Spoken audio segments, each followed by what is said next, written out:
Dr. Kabano ku ijambo babyeyi namwe bavandimwe hashize igihe kitari gito iyi groupe d'initiative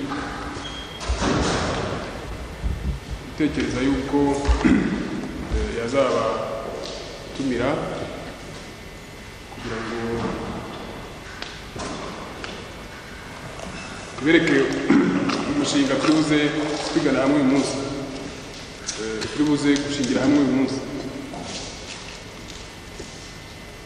Mwese muzi ibyabaye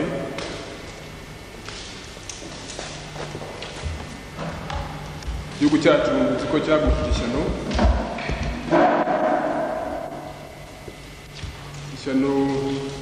twagushije kuva muri 1959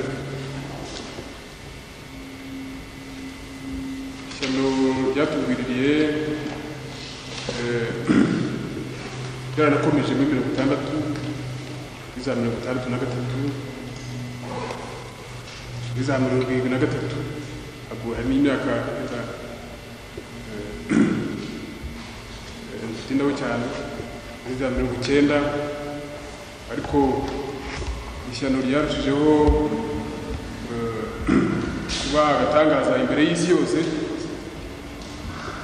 umwaka ushize muri 1994.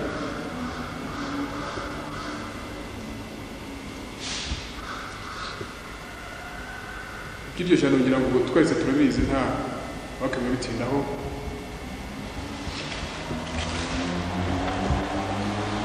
Yenda icyo umuntu yavuga nuko tudakwiye kwifata nkaho nta cyabaye. Hari umugabo twaganiriye mu kanya abwira ati muri 1959 ikintu ryaraguye,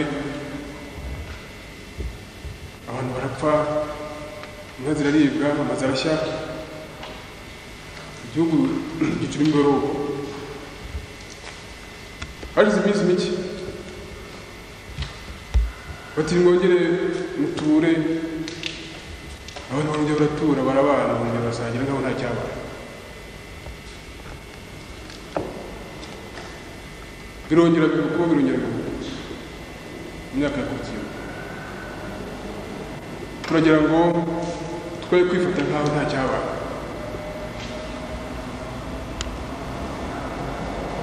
Turagira ngo dushake uburyo abantu bakwitegereza neza ibyatubayeho, ishyano ryatubayeho, yenda rishobora no kuzongera kutugwaho. Nta kigaragaza ko ishyano rizongera kutugwaho, ndetse hari n'ibimenyetso bihereye no kubona ko abifitemo uruhare muri iryo shyano ntaho bagiye.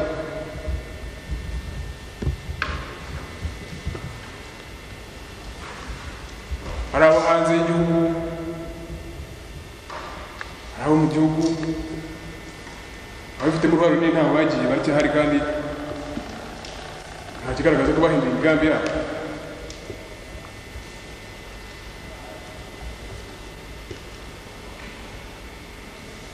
Twashatse yuko hajyaho ikigo cyadufasha guhanuriza amahoro yacu aho bigeze, tugahanuriza ishyano ryatuguyeho, tugahanuriza umutekano wacu mu minsi itaha, ari muri iki gihugu, ari mu karere dutuyemo.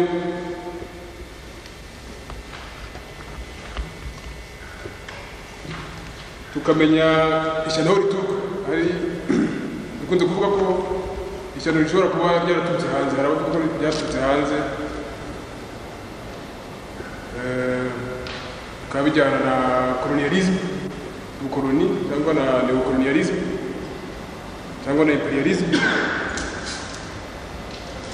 Tukabimenya ko hariho soko y'ishyano ryatuguyeho, tukiga n'uburyo bwose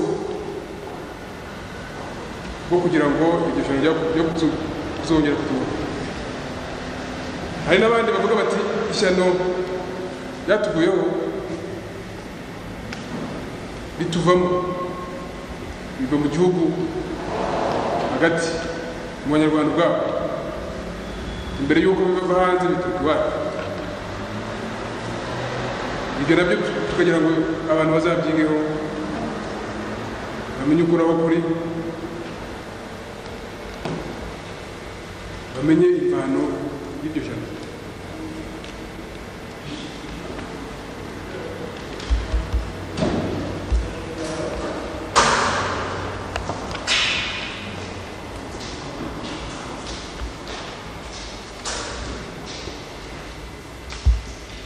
Ikindi nakongeraho ushaka kwitegerezaho ni imiramukire y'abasigaye yabo iryo shyano ryasize. Tumenye imibereho yabo, abantu bigana za porogaramu z'ukuntu babashyigikira, ariko babyiga ku buryo bunonosoye. Hanyuma twige nanone ku buryo bunonosoye ukuntu twakubahiriza abacu babaye ibitambo byo kubohora iki gihugu. Abacu babaye ibitambo ni benshi kandi ubuzima bwabo babutanze ku buryo butandukanye, ariko kugira ngo tuzige ukuntu twabubahiriza ku buryo butekerejweho kandi ku buryo burambye. Kugira ngo ahanini nibyo turi buze kuganiraho, ukuntu iki kigo cyabaho, ukuntu umuryango wo gushyigikira ikigo wajyaho. Tukaba twabanza kugira ngo twungurane inama, tubereke ibyo groupe initiative yatekerejeho, hanyuma abato n'abakuru bahanuranira turebe ukuntu twavangaha dufashe imigambi imwe. Murakoze.